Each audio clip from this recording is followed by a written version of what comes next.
so fucking tired. I've been pretty busy lately, as you can imagine, so I'm sorry. I'm gonna have to pick something that'll only require about half of my attention. Believe it or not, I'm walking on air. I never thought I could feel so free. Flying away on a wing and a prayer. Who could it be? Believe it or not, it's just me.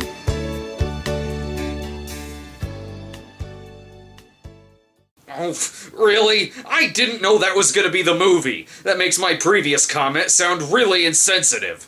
What? You've never seen Terror of Tiny Town? Oh, come on, it's one of a kind. Literally. It's a 1938 film that is the world's only Western featuring an entire cast of little people. Just in case you were alive in '38 and couldn't afford to go to the circus. Since its release, the film has become somewhat of a cult classic, mainly for its cast, and it was also listed in Harry and Michael Medved's book on the worst films of all time. Though it's Michael Medved that we're talking about, so he probably hated it because he thought it was anti-Christian propaganda. The idea for a Western of this, stature must have been so foreign to the 1930s audience that they needed an announcer to introduce the concept to them. Ladies and gentlemen and children of all ages, we're going to present for your approval a novelty picture with an all-midget cast, the first of its kind ever to be produced. I don't approve. I'm told that it has everything. That is, everything that a Western should have. Yes, so he's told it contains everything from previous Westerns, except, Things get a little rowdy, though, when both the hero and the villain join the announcer on stage. Well, who are you? I'm the villain. Who did that? I did. What are you gonna do? Okay, before I start hating myself too much, let's get this thing started. Terror of Tiny Town, starring an they prefer to be called an all-sucker cast? That's the most dignified way I've ever seen the word midget written in my life. Let's see, the hero, the girl, what? The characters don't even have fucking names? They got so ahead of themselves in concept that they couldn't name their leads.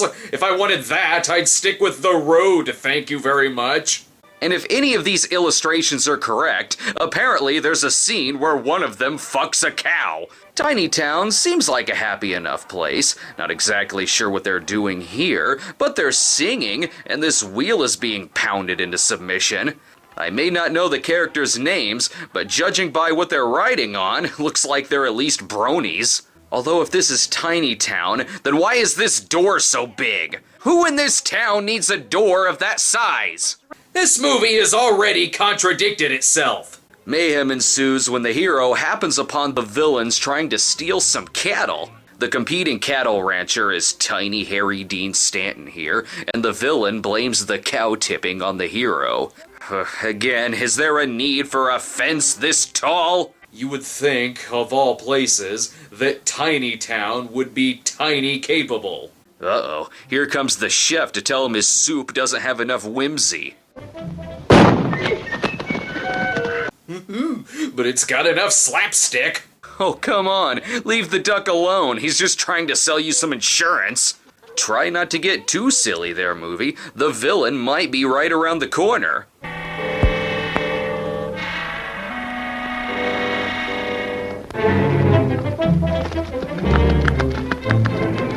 Menacing. Judging by the sizes of the buildings, I'm guessing that Tiny Town used to be inhabited by tall people, but then they were killed and eaten by the current, now smaller residents of the town. That'd make for a far more interesting movie. It'd still be terrible, but it would explain the size of the fucking doors. Or maybe the producers just thought it would be funny to see them walk under the saloon doors. Oh great, Toddlers and Tiaras was just as off-putting in the 1930s. You better look out. Hey, look out. this movie made for? Best listen closely, though, or you won't understand the villain's devious plot to pit cattle rancher against cattle rancher. I'm grabbing myself a nice bunch of cattle from both sides, and each one blames the other. So, you know, it's like if Yojimbo was about cows. And really fucking stupid. This guy is wearing so much mascara, he could very well be a ninja. Oh, come on, the dude can't even step onto a porch. This town is really inconvenient. They could break their ankle just stepping outside. But if they decide to get a nice, clean shave, at least they can have a soothing song sung to them by the Tiny Jack the Ripper trio.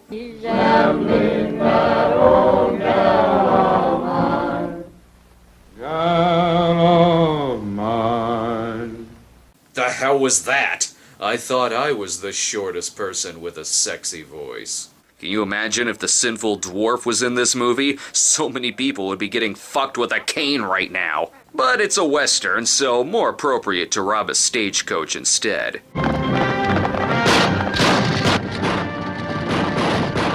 Careful there, boys. You're gonna shoot someone's eye out with those things. I think the music wants us to think that this is intense, but it's really not.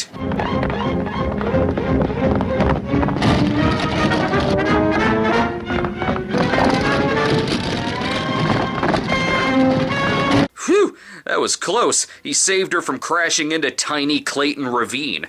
After the robbery goes south, the villains retreat to their lair to play Spin the Bottle? Loser has to fuck the guy in the Nuki costume. Not before more hijinks with the Swedish half-chef, though.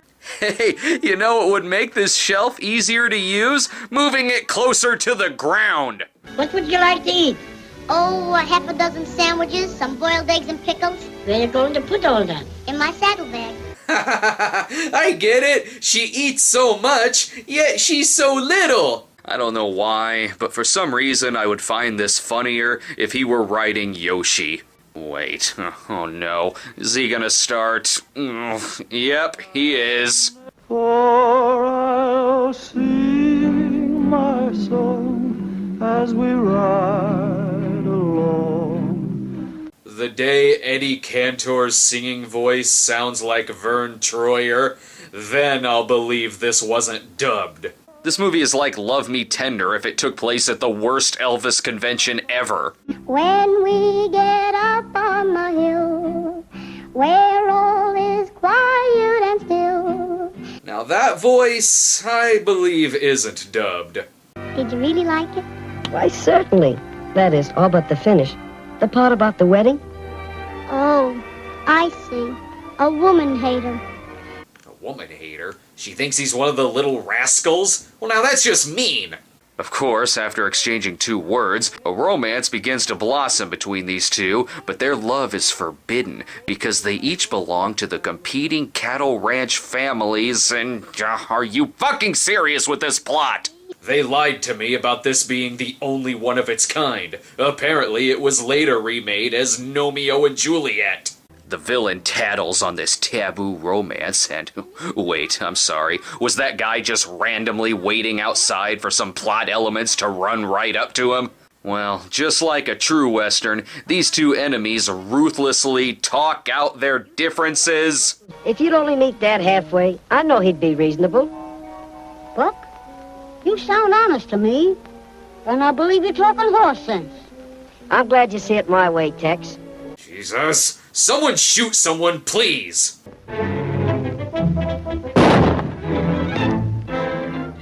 Thank you. At least the villain knows it's a Western. Our hero gets blamed for the murder of the rancher, but forget that. It's time for another musical number. Oh, please tell me that's not supposed to be a violin. This movie's idea filler is watching this guy chug a beer not once, but twice. At least now we know how Ralphus was created. The hero tries to smooth things over with this girl, but they must have ran out of tiny guns, so Dirty Harry Callahan's will work. No worry, the gun will break every bone in her hand before the bullet comes out. After pleading his innocence with her, he's soon arrested by the sheriff, although not before giving the villain a piece of his mind. Hold on, Buck. I'm arresting you for murder. And who say so? Bad Haynes. Yikes, the bitch slap heard around the saloon. With the hero out of the way, it's now the villain's chance to put on the old villachese. What's the matter with me as a husband? Why, someday I'll be the biggest man in this county. I know there's a joke in there somewhere. I know there is, but I wouldn't want to offend some tall guy who thinks that little people would get offended.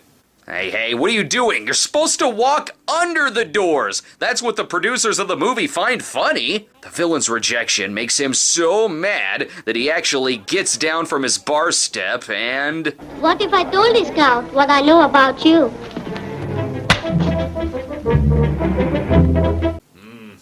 Punching a hooker.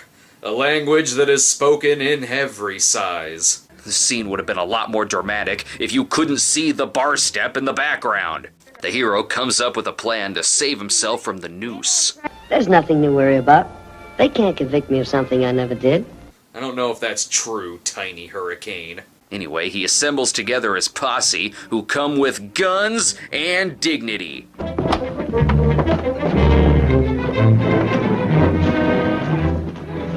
Really? You know, I'm sure there were some smaller steps off to the side. When the sheriff declares the hero to be innocent, the only thing the villain can do is hide in this chimney. Does he want Santa to take him back home or something? Enough of that nonsense. Let's get to the climatic fight scene that's thrown in here.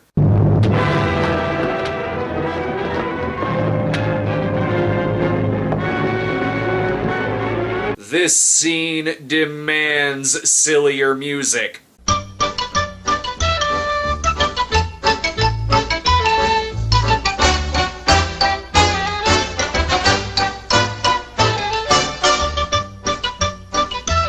Luckily, once their fists are worn out, there's some dynamite left to finish the job.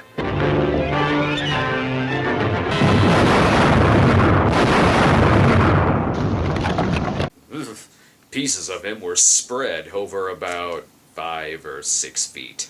And that's the end of Terror of Tiny Town. This movie clocks in at only 60 minutes long. Is there anything about this movie that isn't short?